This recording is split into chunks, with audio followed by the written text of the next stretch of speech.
Ok. Donc Charline me demande qu'est-ce qu'un volume d'élution dans la chromatographie de l'Exo 3. Donc dans la chromatographie de l'Exo 3 que je viens de remettre ici, le volume d'élution, c'est simplement le volume ici auquel vont sortir les protéines. Alors là, on suivait l'absorbance à 280 nanomètres, et à 280 nanomètres, on a vu, alors le volume d'élution, il se prend toujours au sommet du pic. Donc vous prenez le sommet du pic, vous tracez un trait vertical, hop, et vous lisez sur l'échelle des abscisses le volume d'élution, et là je lis 15 ml.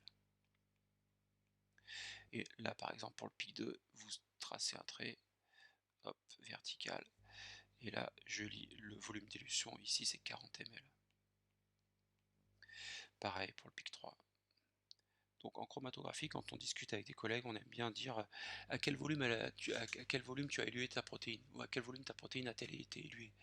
Ça nous permet de savoir, alors quand on connaît bien les colonnes, ici je termine, c'est 75 ml.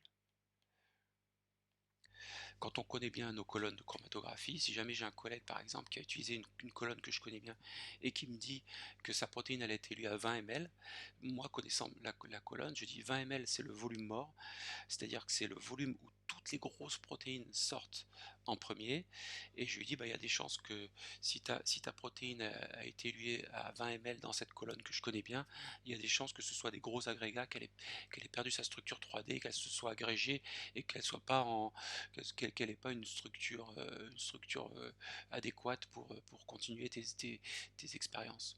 Donc voilà, le volume d'élution, c'est le volume auquel sort une protéine, et il se détermine au sommet de chaque pic. Alors des fois on peut parler